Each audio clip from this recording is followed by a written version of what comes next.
This is an interview with Marta Marek for the Virginia Holocaust Museum in Richmond, Virginia. I am Claudia Stevens conducting the interview, and this is August the 3rd, 2003 in Blacksburg, Virginia. Could you please tell us your name for the camera and where you were born? My name is Marta Marek, and I was born in Slovakia. And how old are you? 78. And your date of birth? August 4th, 25, I was born. What languages do you speak? German, Slovak, and English. Where were you living before the Holocaust began? In Poprad, Slovakia. And is that near another large city that you can... It was near the High Tatra Mountains. Uh-huh. And before the Holocaust began, can you tell a little bit about your life and what it was like, if you think back? Well, I was the oldest of 6 siblings. I had all the responsibilities. And when the war started, I left home, and my siblings came much later, and I'm sure they went directly into the gas chambers because they were much younger. Do you remember much about your house where you lived? Yes, we had an apartment in a house with two families living. So happened downstairs lived my aunt, and we lived upstairs. And at that time, do you remember that you had good food, good clothing? What can you remember about? Well, yes, as a child, you don't even realize whether you have good clothing and whatever it is. You just accept things as they come, and you don't make an issue of it. Of course, you might be a little jealous that others have more, but basically you are not. And so we have been a close-knit family because I'm one of 6 children. And the oldest. Did you enjoy each other's companionship? Did you entertain yes. each other? Oh yes, we got along very well, all the siblings. And then I had a younger sister. She was a little beauty. So when my mother used to take her out to the park or so, people were taking pictures of her. Her name was Lydia. And that's why Lydia is Lydia. Named for your sister? For my sister. And how did you entertain each other? You went for walks? Did you go to the movies? Well, with my brother we used to play soccer in the museum there, so with the whole group. Otherwise, I had an enormous amount of responsibilities. We used to go with my brother to the woods and picked mushrooms. We walked a lot. And then when I was 16, I went to learn how to a profession. So I went for that. What was that? To make hats. Well, that wasn't my ideal thing which I wanted, because I'm sure I wanted something completely different. But I don't remember now what I wanted really. But that's what happened. And then as an oldest child, so I was the first one to be called up and left and went directly to Auschwitz.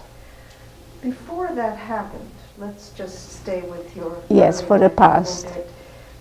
Would you say that your family was poor or that you were comfortable? No, we were very poor, and especially then when the war started, it was even worse. No, I went through poverty an awful lot. How about schooling? Schooling, there was a Jewish school, and then the middle school was everybody, and anti-Semitism was terrible. So it was a school where Jews and non-Jews? Non-Jews were, and it was even the teachers were very anti-Semitic, and they didn't make any bones about it, which made, you know, each child a little very hard to swallow. How many Jewish children would you say in that school? Oh, I don't know, but maybe we have been 20, but I'm not sure. So a small group of It Jewish was a children. small, yes. Do you remember any particular incident where the teachers or other people were cruel to the children? Yes, for instance, I was thinking only recently, which was very funny that it came up to me in my mind. We had some homework to draw things, and I did draw, and it turned out beautiful. I came to school, the teacher looked at it, he says, "It's too pretty, you cheated, you did not do it. And therefore, I won't give you the high mark." And how did you feel about that? Horrible, horrible, that was very anti-Semitic. So he didn't believe that I did it, and therefore he took points off, and I did it. So that was really in Slovakia. In Bohemia was different. There it was much nicer, where John came from. But in Slovakia, so he said, well, and then he broke the pencil. He says, well, that's obvious. You didn't do it. That's a sign. So that's what I went through as a child in school. What was the religion of most of the people in your community? Catholic, but the elementary school we went through Jewish. There was a Jewish teacher, and we had a Jewish school. As a matter of fact, he was so nice. Whenever you finished a book, you could knock on his door and ask for another book, and he took you to school, because the school was next door, and you could pick a book that he had encouraged reading. And it was never too much for him. And he has one son who is alive. He went to Israel, and he lives in Israel. Did you feel before the war that being a Jew was important to you or significant in some way? Yes, because I was brought up in an Orthodox home. So I didn't know any different. We kept every holiday. My father prayed every morning. So that's how I was used to. So did that feeling about Jewishness and about your religion change later on, or change during the period of the Holocaust? Can you tell about that?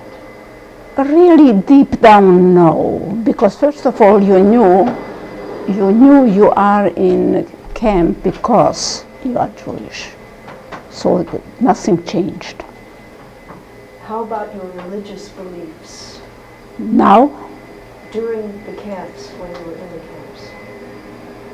we all believed in it, that God will help us and that we will get out of there. And we always felt whoever will come out, but somebody has to survive. We used to say, somebody has to survive to tell the world. That's how we all looked at the things.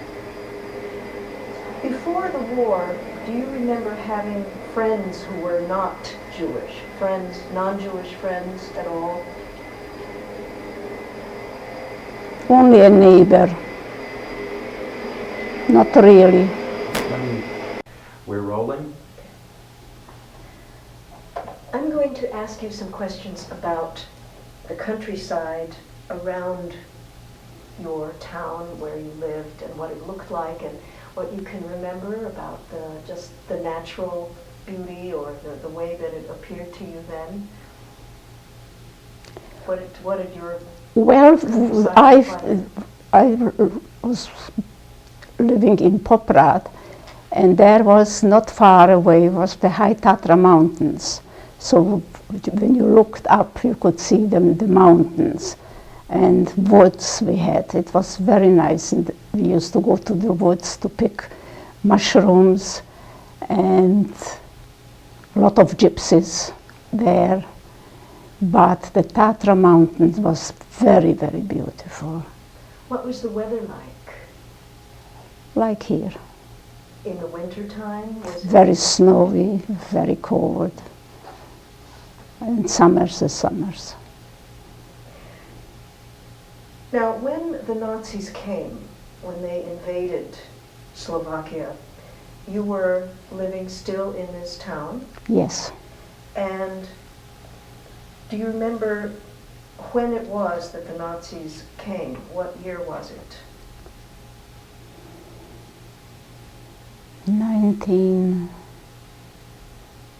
which could it have been?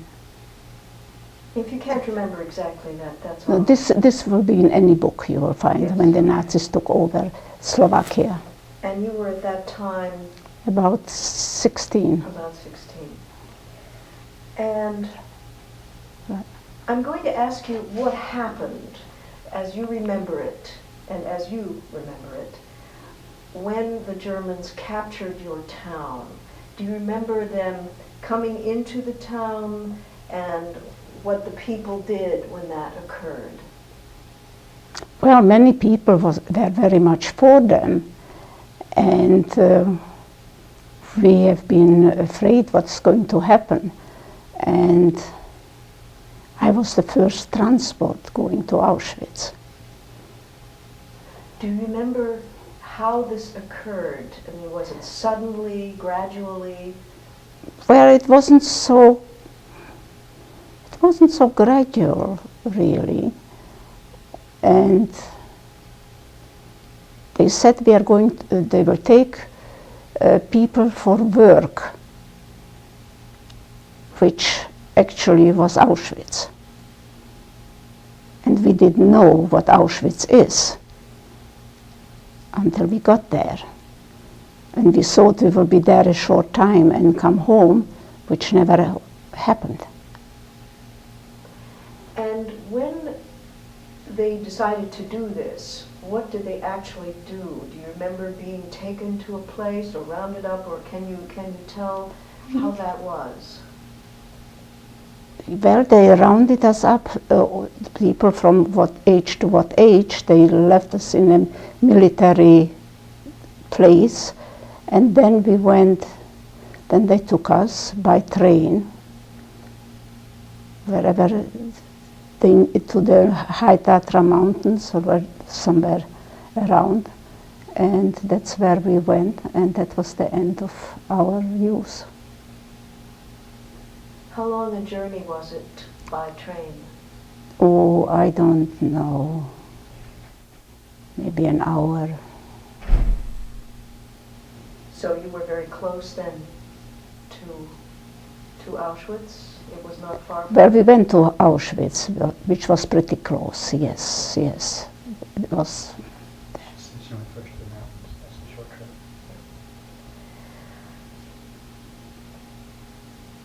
Do you remember that before you were taken away, if the Nazis came into your home or other people's homes, did they loot? Did they take possessions away? Do you have any remembrance of that? Possessions they took away that you were allowed to take so much with you, and the rest you had to leave. That was how they did it. And you took what? What do you remember taking Well, with just you? some clothing, nothing really more you could take. When you came to Auschwitz, then later you got a uniform.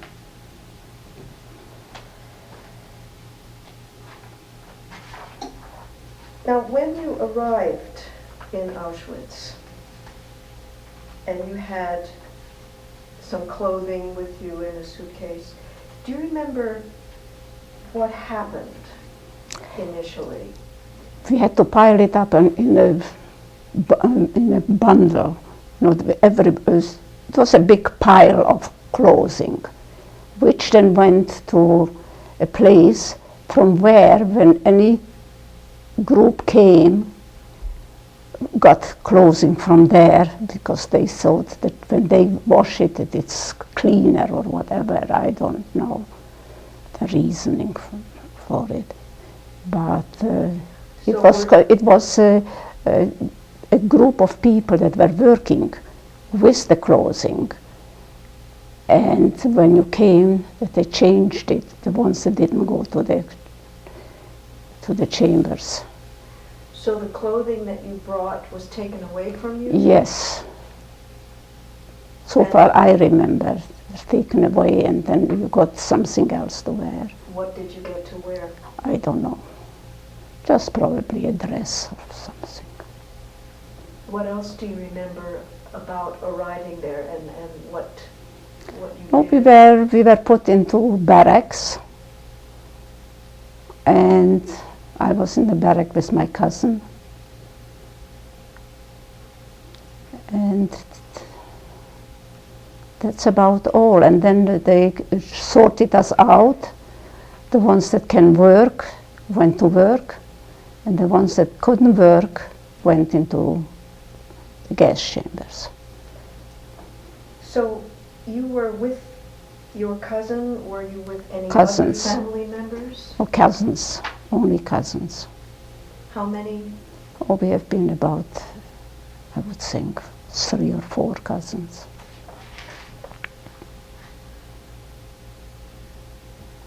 Now, when you came into Auschwitz, can you tell about the conditions as they existed then?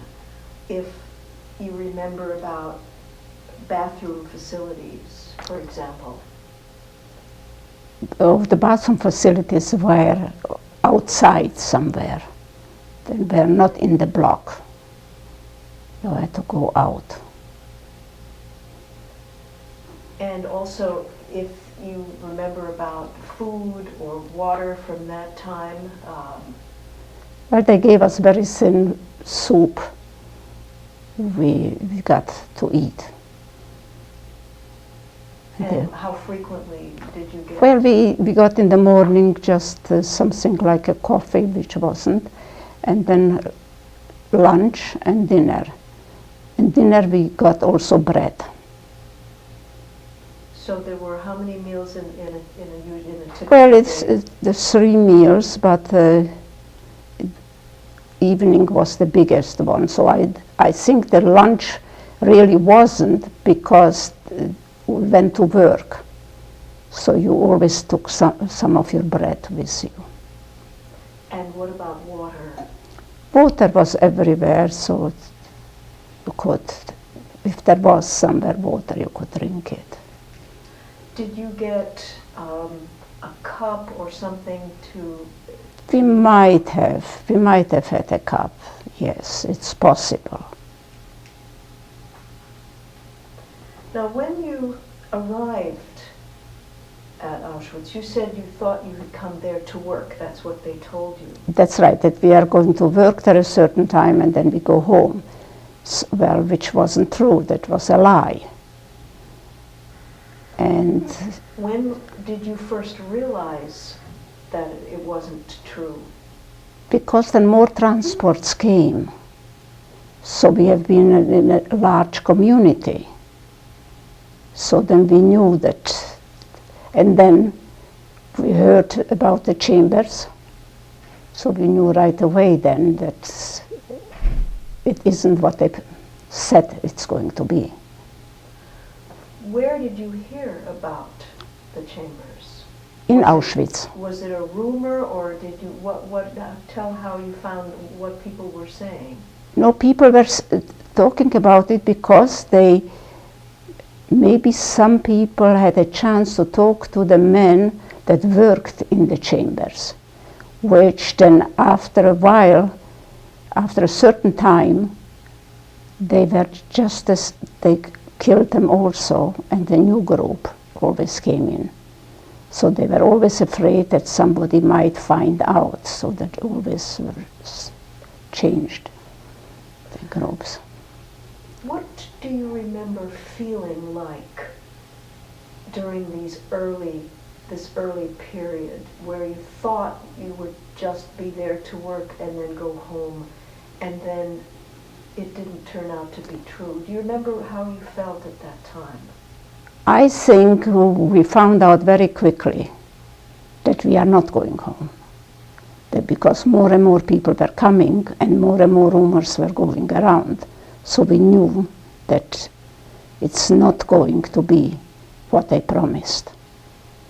And how and also what they did, that in the beginning, I don't know how long it took, that the men, the Jewish men that worked in the chambers, they were also gassed for quite a while. It was going that after a certain time they gassed them because they were afraid that somewhere, somehow, somebody will find out.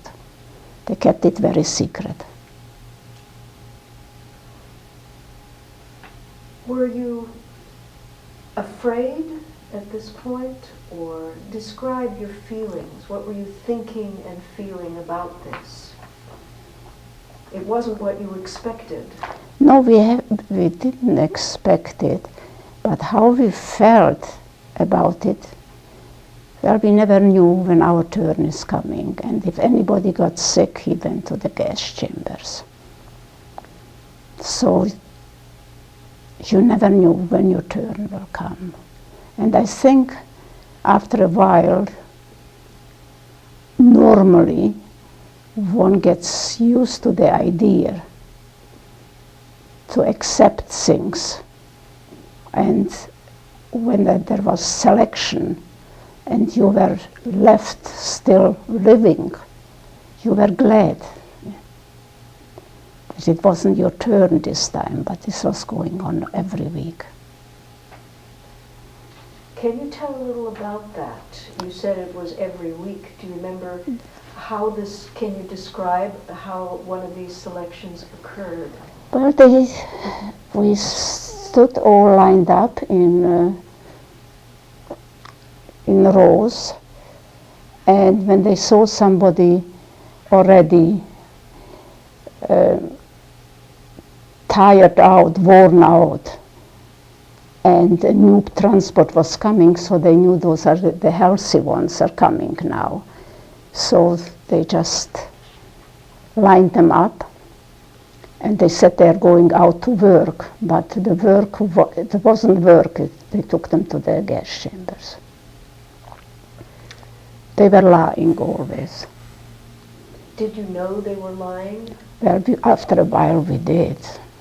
We did know. What was the typical work that you did if you were doing work during the day? What kind of work?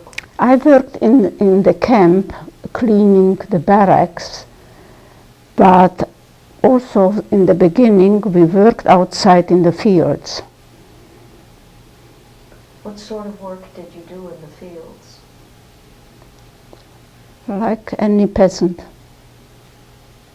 clearing the fields and putting seeds and so on. So you planted? The planting, but this was, I wasn't one of them. I was inside working. I had a cousin that was very good to me, and she had a position already, so she then tried to keep me inside. Inside meaning? In the camp. So that you would not go to the fields? That's right. She lives now in Australia. I see. And what was her position that She was enabled her to keep you from going out to the fields? well, they didn't have anybody, so they had to choose people to run the place. So she was one of them. She was in that barrack. She was in charge of everything what's going on in the barrack. And what was her name? Fanny Tuck.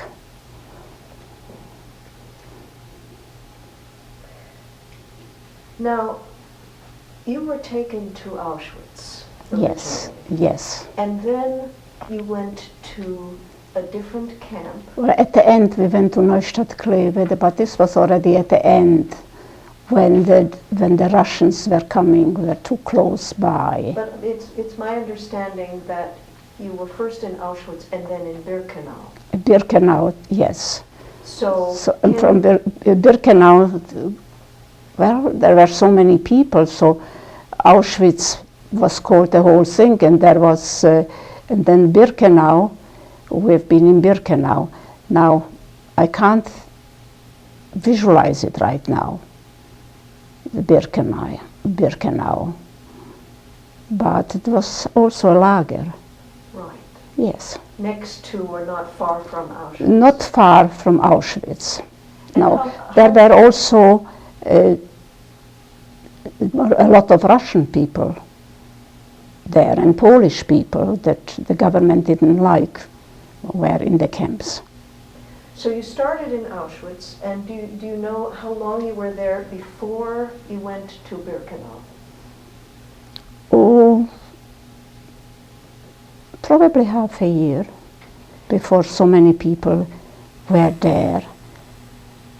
Yes. And then you were taken to Birkenau in what way? Was it by train or by truck, or were you marched there? Do you remember? I think we were marched. I think we marched. And were the conditions in Birkenau different than in Auschwitz? The same kind of thing? The same kind, only it was more in nature. It wasn't, in the fields and whatever. It was more in the nature. Whereas Auschwitz was, I think, before that there were already some people arrested, Polish people there before. I want to ask you, because you've mentioned the gas chambers a number of times, if you actually saw the gas chambers or the crematoria. No, you did not see them. They were quite far away, and you wouldn't have dared going towards it. And what they did also, the men that worked there, after a certain time they gassed them, because they always have been afraid that if the war is at an end, there shouldn't be witnesses. Did you see smokestacks or? Oh yes, this you could see.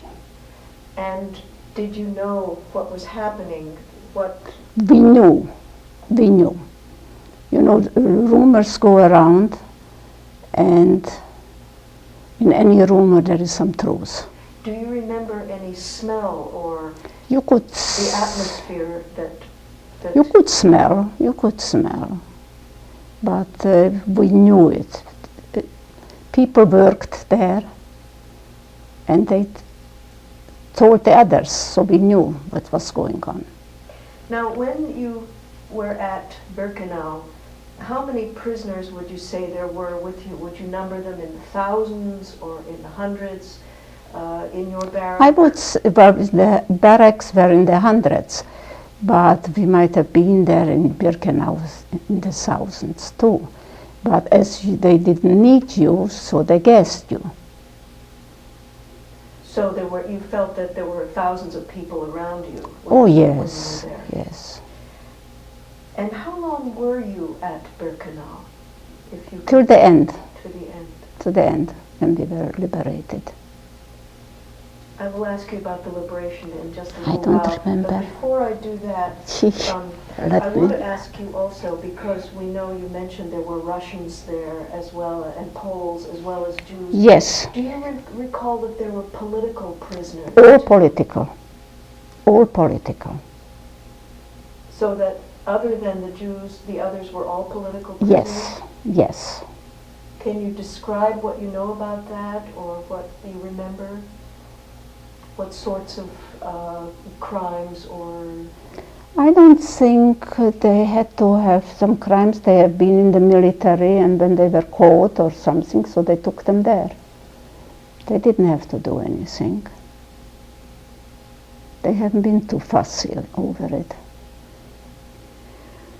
Now, you mentioned that you did certain work initially, and I wanted to know if you felt you had skills that helped you because you were able to survive. Was there any particular ability or skill that you used? No, in the beginning I was doing, going out into the fields to work, and then later on I had the possibility to stay in the camp and in the barracks where I cleaned the barracks. And that was a very big difference because you didn't have to work so hard. And I had a cousin who was very good to me. She had already a position, and I was the youngest, so she was watching over me. So I was very fortunate in that respect, that my cousin was very good to me and really watched over me. That's why I survived. I wouldn't have survived otherwise. So she protected you? She protected me. And do you feel that what she did kept you from being abused, or did she give you easier work to do, or can you tell about No, that? she kept me inside, so I cleaned the barracks, and that's what was lighter work, easier work, and she watched over me. And to have somebody that watches over you was very important, that you haven't been alone in it. And she's in Australia. Do you remember that there were people in the barrack or in your surroundings that you were afraid of, like the couple or the... Oh, we always have been afraid of them. Every Sunday we went into the fields and left us there all day, and then they started sorting out. People were half dead from the heat, and they went into the chambers. Were you afraid of being beaten or... Oh yes, because once you have been really beaten and hurt, it doesn't heal. And they don't give you medication for that. So then if you get an infection, that's the end. Do you remember seeing other people abused or beaten? Oh yes. Can Or you you're tell beaten. about such Well, incidents? that was at work, when the person in charge didn't like the people or felt a little too big for everybody. They beat people that you didn't do enough work or whatever, yes. But I was inside. I was lucky already.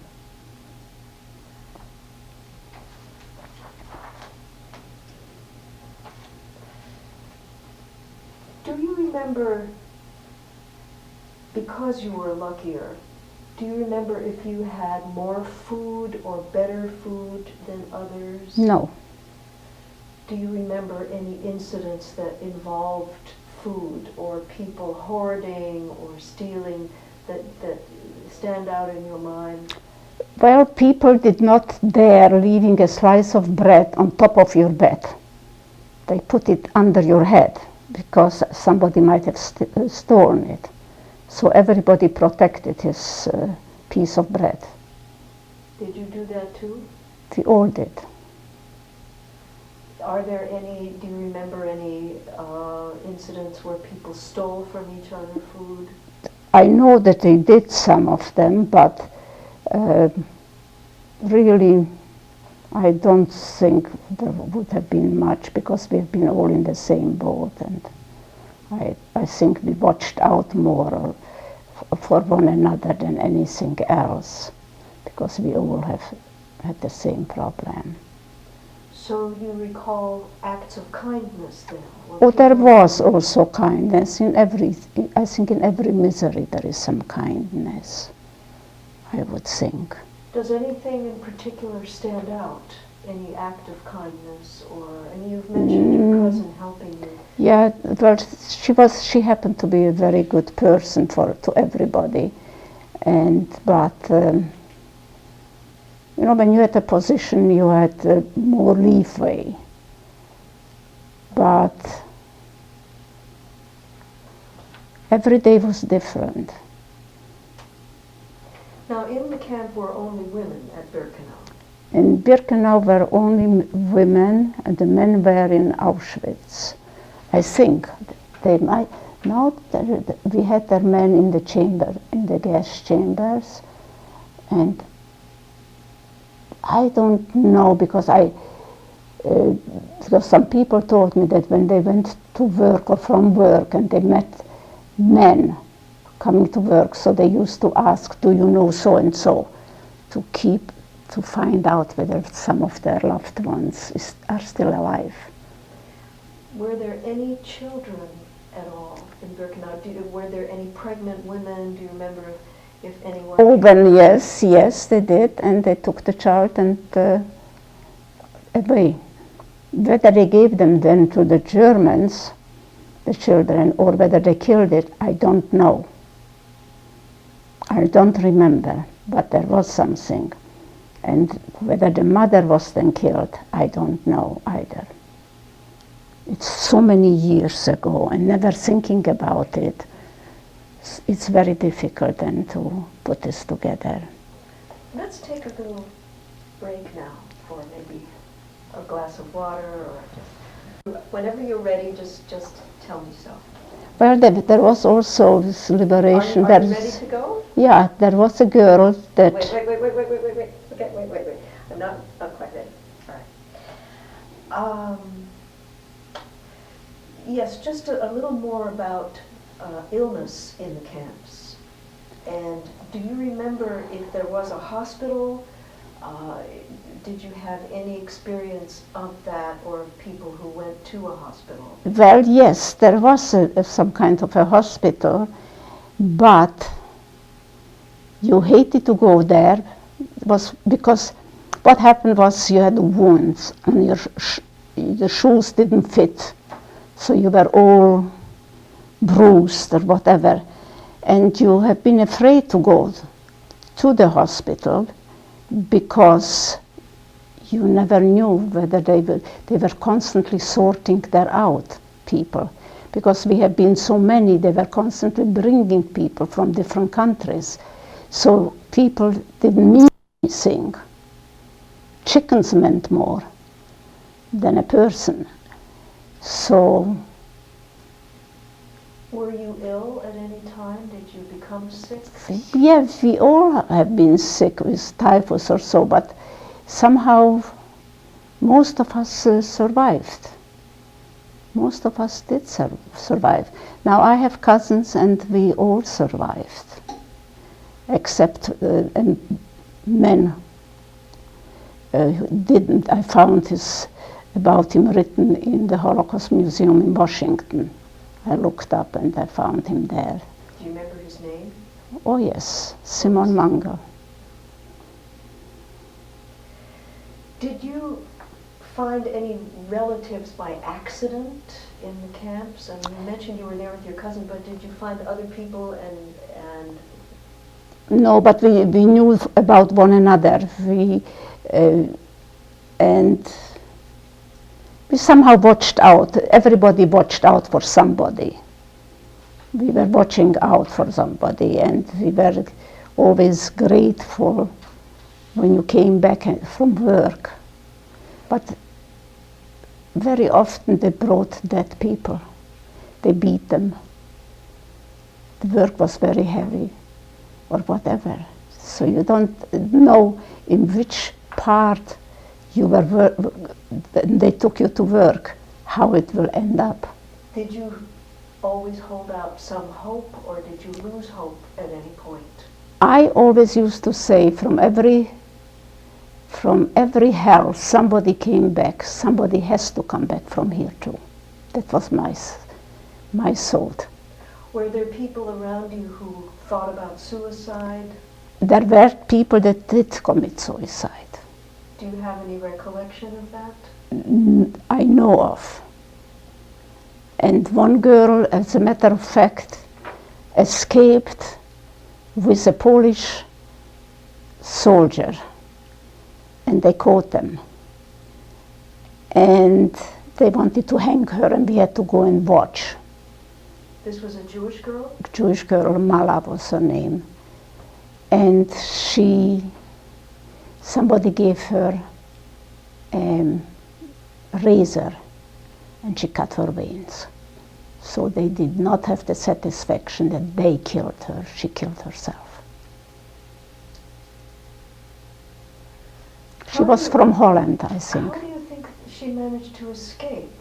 I mean, She had a very good position, and it was also a Polish officer or soldier.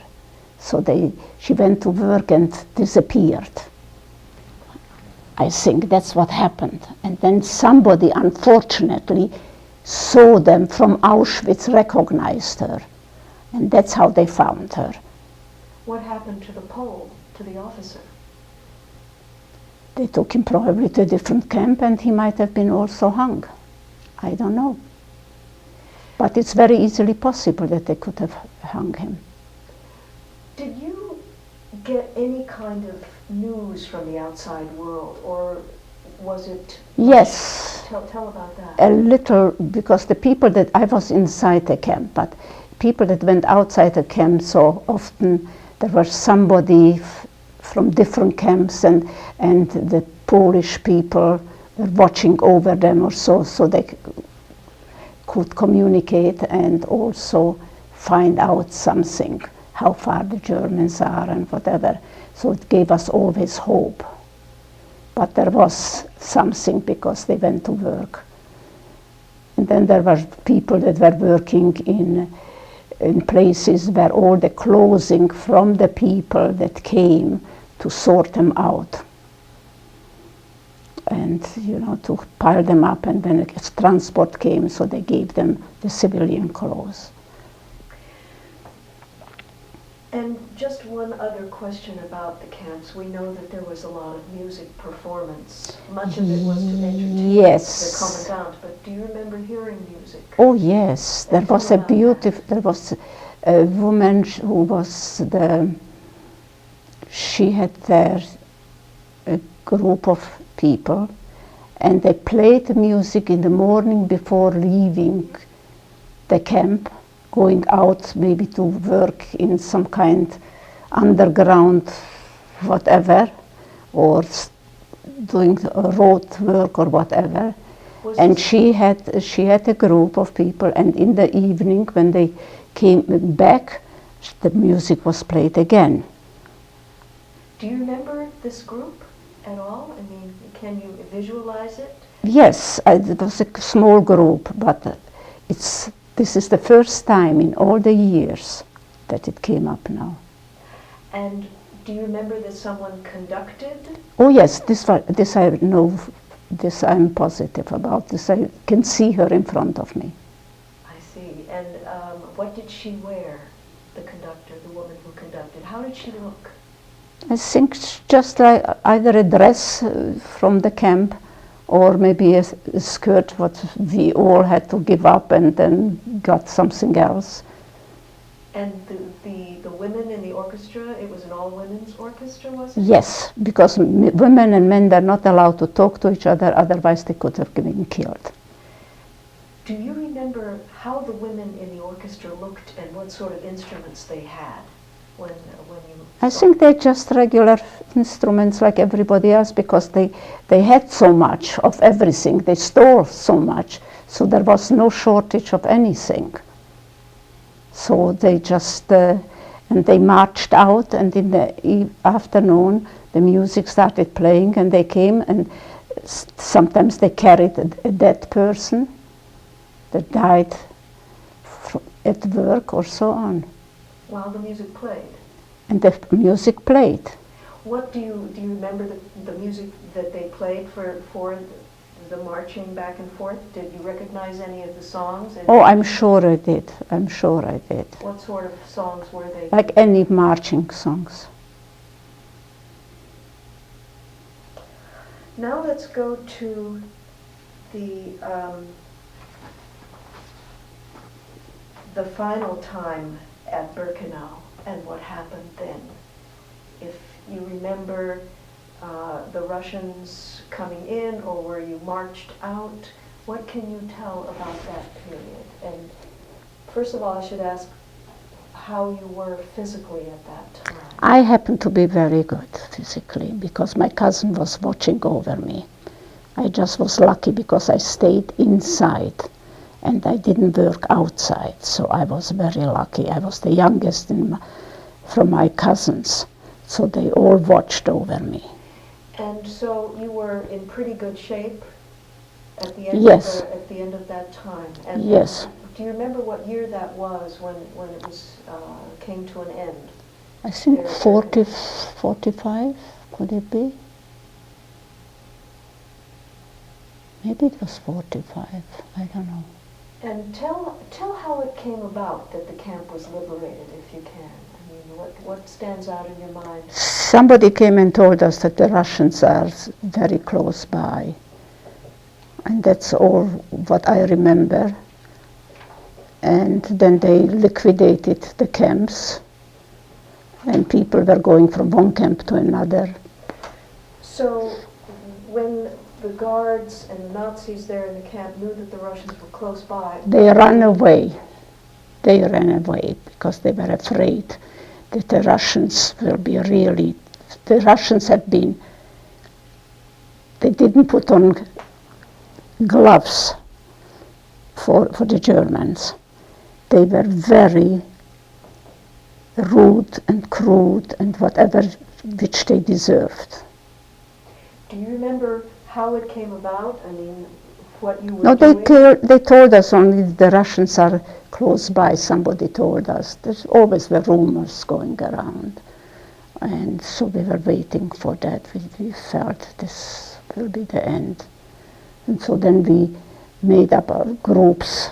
We made up groups and we started walking out of the camp because nobody was there. So we walked and walked and walked and met Russian soldiers all over the place. And where were you walking? Just anywhere, or with a direction Towards Prague. towards Prague? And were you on the road or in the woods, or do you remember? We have been everywhere wherever we could go. But just wherever there was an opening, we used to choose empty apartments and we slept there. And there were often officers that sent a guard watching over us, that nobody should harm us, for instance. These were Russians. That was at the end, so it was very different. That was already the end. And then we also decided always that somebody went to the baker and they gave us bread, because that's all we had as we were walking. How long were you walking? Oh, I don't know, but it was a long time. Must have been a week, 2 weeks. We were walking. And then we came to a place and they said everybody has to stay here. That's the settlement, and that's when then they sorted us out, and according to nationality they put us on trains and we left. The Russians did this. That's already the Russians did that, yes. And we went then in Slovakia. We went somewhere and met the people that we have been in camp with and stayed with them, and it was a mess, but we were very lucky. My group, I had cousins, we watched out for one another. So you went back into Slovakia? Oh yes, oh yes. Did Or to Bohemia, from wherever you came, or to Russia. Did you So- go back to your own town? Yes, but when was that? When I came. This now I would have to think it through. When I came back, we have been somewhere else. No, we were concentrated in some place, and then every country sent cars or whatever to pick us up. So every country had its own, picked up their own people to bring them back. So you went back to Slovakia and to your own hometown. I went to my hometown, but there was nobody, so I stayed somewhere else, much further away. I didn't go to my hometown right away because I knew I had nobody. How many family members were lost of yours in the Holocaust? In the Holocaust, 7. And can you tell who they were? Yes, my siblings and my parents So were you the only survived. left? Yes, And of the siblings, how many brothers and how many sisters?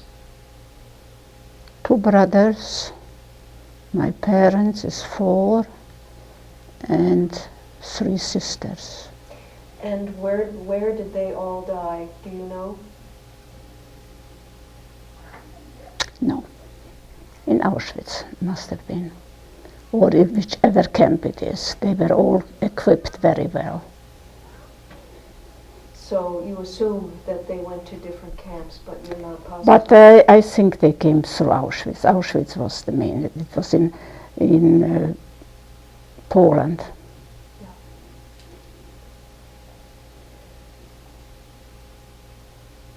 Was there any reaction when you came back to your town by the townspeople? I didn't go back to my town. I did not go back. I stayed in a town in Žilina. That's where we came there in the evening, and that old man waited at the train station and said his daughter was also in camp, and so happened to be that I knew her. And we have been a whole group of us sleeping from one end of the floor to the other.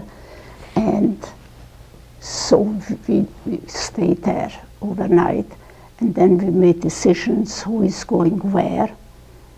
And my cousin said, you stay here and I will, and when we settle in, then you come, because I was amongst the youngest ones. So how would you describe the attitude, the behavior of the non-Jews in Slovakia to the people who came back, the Jews who came back? How was it? Many were very sorry that people came back. Many were very sorry, because in Slovakia there was great anti-Semitism, whereas in Bohemia it was not. Did the people in Slovakia know what was being done to the Jews? That they were in the camps and many were being gassed? Did they know that? I don't know, but I wouldn't be surprised that they must have known, because Hlinka was the chief. I think they must have known, and they were very thrilled about it. The Slovaks didn't make any bones about it. They were anti-Semitic, most of them. How did you feel to be coming Except back? my neighbor we happened to have a neighbor that was a very decent human being. My parents gave her candelabras, 2 candelabras, and when I came back and I went to check up on everybody to see, because there was only a village, so I went there, and she gave me back my candelabras that my parents got as a wedding gift, and those I have. So there were good people. Oh yes, we should never say everybody is the same. No. I think there is always an exception, always. Would you say that most of the people were indifferent, or that they were hostile? How did you feel coming back after all that? Well, I was in Žilina for a long time before I went to Slovakia, and things were different because they also had hardships, so they were different, the people. And they all must have had some difficulties in their lives. I'm going to ask you now about coming to America, and we will move then to when you came and how you came to America from Slovakia, where you had been. How did I come to America? I met my husband in, where did I meet Dad? Do you know where I met him? Marta, if you cannot remember. No, I exactly, met him, okay. met him someplace. I met him, no, in England. I met him in London. That's right. And how did you get to England from Eastern Europe? There was somebody came there from England with 2 children, and they needed somebody to take care of the children, so they chose me. And that's how I went to England, and then I went evening classes to school and took care of the children and household and everything else. So I was in a way lucky. How long were you in England? 4 years. And that's where you and your husband met? That's right. He came to learn English, and I was going to Montessori nursery school there. And then the two of you married there and came to America, or? No, he came to America, and then I came from England. As a matter of fact, I told him that if I don't like him, I'll go right back to England, that I wouldn't stay in America. But it turned out different. Did you like this country? What were your feelings about coming? Well, I didn't, the country when I came didn't matter to me. It was the person that mattered. Have you been in contact with other survivors or members of your family who survived since coming to America?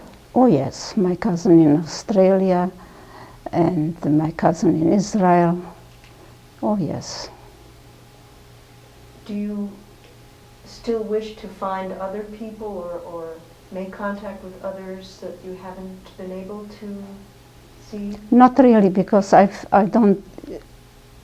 My cousin, she would tell me everything. She has a terrific memory, and in Israel, you know, many live in Israel, so she's in contact with them.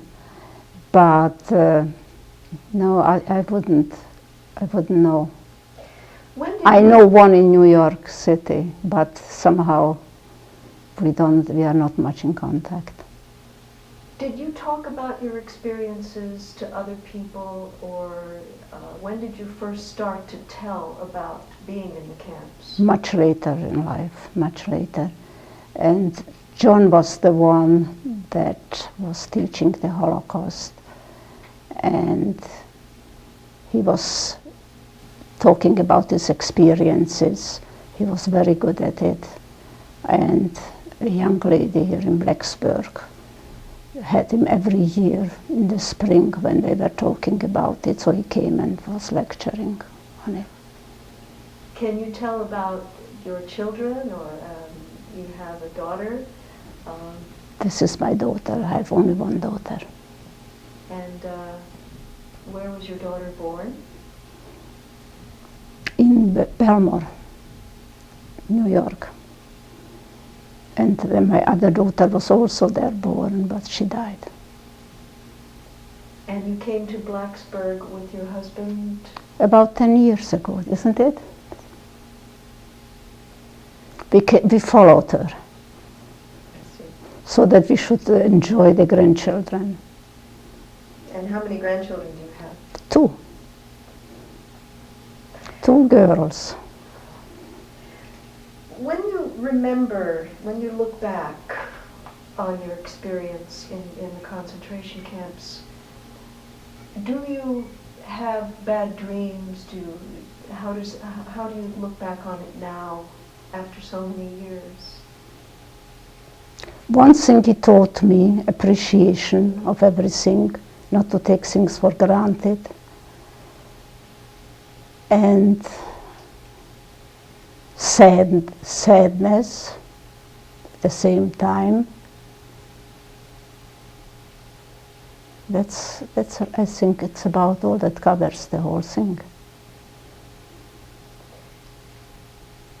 Did you go back to Poland or to Oh no, Auschwitz?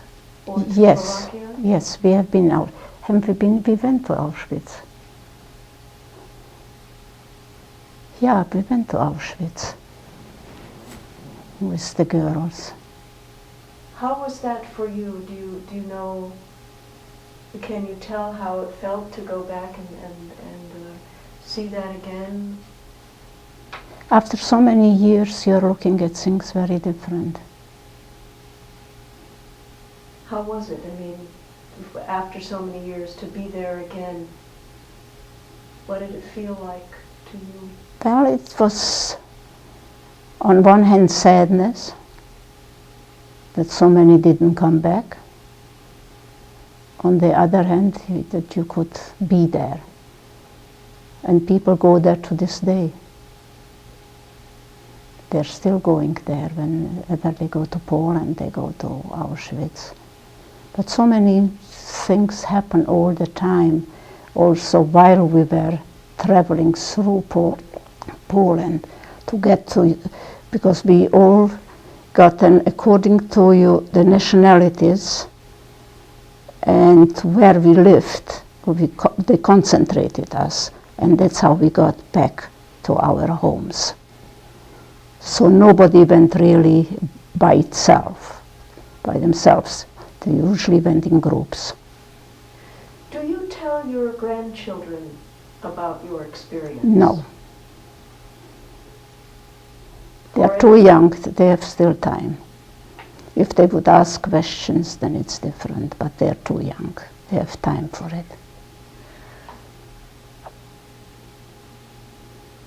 What lessons do you think we should come away with from your experience, from what you went through? Accept all the good things with pleasure. Don't look around the corner. And I think appreciate everything you have. And be grateful for everything you have. Thank you very much. Thank you.